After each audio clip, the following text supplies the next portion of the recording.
Last part के and में हमने देखा था कि जिन को उस फॉरेस्ट में एक लड़की मिली थी जिसके पीछे सोल क्रीक वैली के कुछ बंदे पड़े हुए थे ताकि वो उसके अंदर की होली न्यूरॉन निकाल सके। लेकिन उनमें से एक बंदा मिन फैमिली से था जो कि जिन को देखकर उससे अपने भाइयों की मौत का बदला लेने के लिए फाइट करने लगा था। लेकिन जिन ने उसे अपने यांग फायर और 5 एलिमेंटल स्वॉर्ड की हेल्प से हरा दिया था। तभी वहाँ मिस आ गई थी तो मिन सुई ने मिस पर चुपके से एक पॉइजन निडल से हमला कर दिया था जिससे मिस की हालत खराब होने लगी थी। तो जिन ने मिन सुई से इसका एंटीडोट मांगा था, लेकिन उसने हंसते हुए जिन को बताया था कि इस पॉइजन का कोई भी एंटीडोट नहीं है। ये सुनकर जिन ने गुस्से में उसे वहीं पर मार दिया था और मिस को लेकर मूनलिट सिटी के लिए निकल गया था। अब आगे तो इस पार्ट की स्टार्टिंग में हम मिस के सपने को देखते हैं जहां मिस के फादर अंकल शेन से कहते हैं कि हमारी यैन फैमिली का फ्यूचर अब मिस पर ही डिपेंड करता है, इसलिए इसका ध्यान रखना। जिस पर अंकल शेन कहते हैं कि आप चिंता मत कीजिए, मैं मिस को सभी खतरों से बचाऊंगा। इसके बाद मिस सपने में जिन और अपने साथ वाले मूवमेंट्स को देखती है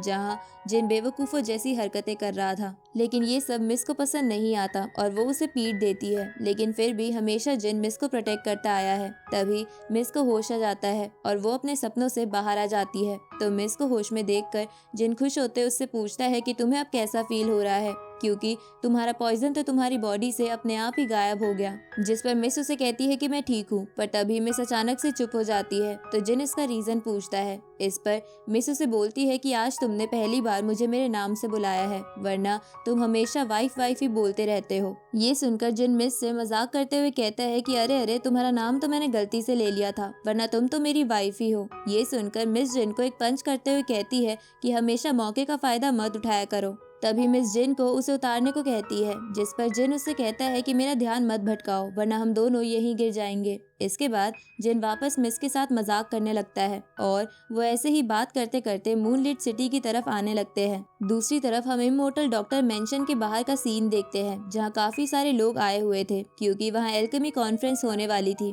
इधर दो बंदे आपस में बात कर रहे थे कि उन्होंने सुना है कि सोल क्रीक वैली के सेंट ने ऐसी पिल बनाई है जिससे कोई भी बंदा तुरंत सेंट लेवल पर जा सकता है। इसलिए वो लोग सोल क्रीक वैली की तारीफ करने लगते हैं। उसी वक्त वहाँ एक बड़ा सा फायर पाइथन और एक शिप लैंड करता है जहाँ फायर पाइथन मिन फैमिली के मास्टर लिन और वो शिप मैजिक वेपन सेक्ट के मास्टर चेंग का था। इसके बाद वो दोनों उस मेंशन के अंदर चले जाते हैं। तभी वहाँ फ्लावर की बारिश होने लगती है जिसको देखकर वो दोनों मास्टर उन फ्लावर्स की तारीफ करने लगते हैं। उसी वक्त एक फ्लावर के अंदर से जेरी उस जगह पर टेलीपोर्ट हो जाती है जिसको देखकर सभी बंदे उसकी रिस्पेक्ट में खड़े हो जाते हैं और वो दोनों मास्टर आगे जाकर जेनी का वेलकम करते हैं। तभी मास्टर चेंग जेनी की ब्यूटी और अपीयरेंस के स्टाइल की तारीफ करने लगता है, जिस पर जेनी उससे कहती है कि आप मेरी ब्यूटी को छोड़कर एल्केमी कॉन्फ्रेंस पर ध्यान दीजिए। तो ये सुनकर मास्टर लिन मास्टर चेंग पर मन ही मन हंसने लगते हैं क्योंकि मास्टर चेंग जेनी की तारीफ करके उससे अपने रिलेशन अच्छे करना चाहते थे,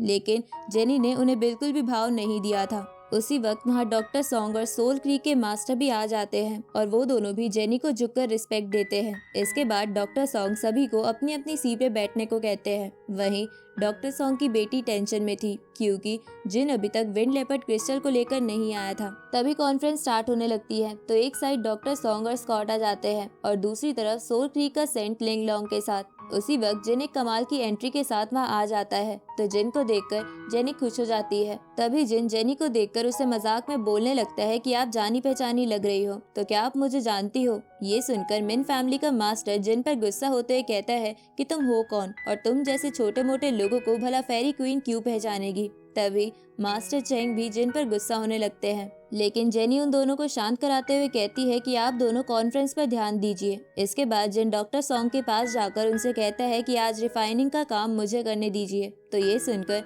डॉक्टर सॉन्ग इसके लिए मान जाते हैं और वहाँ से साइड होकर अपनी सीट पर बैठ जाते हैं। ये देखकर सोल क्रीक का सेंट गुस्सा होते हुए डॉक्टर सॉन्ग से बोलता है कि आखिर तुम इतनी इंपॉर्टेंट रिफाइनमेंट को इस बच्चे के ऊपर कैसे छोड़ सकते हो। तभी जिन उसे शांत कराते हुए कहता है कि आप बिल्कुल भी चिंता मत कीजिए, भले ही मुझे रिफाइनिंग का कोई एक्सपीरियंस नहीं है, लेकिन मुझे भी एल्केमी की नॉलेज है। तो ये सब देखकर मास्टर चेंग सोल क्रीक के सेंट को शांत कराते हुए डॉक्टर सॉन्ग से पूछते हैं कि ये कॉन्फ्रेंस इमोर्टल डॉक्टर मेंशन के ओनरशिप से जुड़ा हुआ है, तो क्या आप सच में इस बच्चे से पिल रिफाइन करवाना चाहते हैं। इस पर डॉक्टर सॉन्ग कहते हैं कि मुझे जिन पर पूरा भरोसा है और यही मेरी तरफ से आज रिफाइनिंग करेगा। इधर जिन रिफाइनिंग के लिए एक फर्नेस को बाहर निकालता है। अब हम कुछ देर पहले का सीन देखते हैं जहां जिन को ये फर्नेस मिस ने दिया था, जो कि उसकी यैन फैमिली का एक खास ट्रेजर था। इसलिए जिन वो फर्नेस लेने से मना करने लगता है, लेकिन मिस जिन से कहती है कि मुझे पता है तुम्हारी फायर की वजह से नॉर्मल फर्नेस ब्लास्ट हो जाते हैं, लेकिन इस फर्नेस की हेल्प से तुम आसानी से रिफाइनिंग कर सकते हो, इसलिए तुम इसे रख लो। अब कहानी वापस प्रेजेंट में आती है जहां सोल क्रीक का सेंट लिंग लॉन्ग को रिफाइनिंग करने को बोलकर खुद उस कंपटीशन से बाहर हो जाता है, क्योंकि वो नहीं चाहता था कि लोग बाद में कहें कि सोल क्रीक के सेंट ने एक बच्चे को हराकर इमोर्टल मेंशन को अपने कब्जे में ले लिया। इधर जिन लिंग लॉन्ग से मजाक करने लगता है, जिस पर वो गुस्से में कहती है कि भले ही तुम पावरफुल हो, लेकिन तुम मुझे पिल रिफाइनिंग में कभी नहीं हरा सकते। जिसके बाद वो दोनों वहाँ एक ज्योग्राफिकल फॉर्मेशन बनाते हैं और इसी के साथ ये पार्ट यहीं पर खत्म होता है।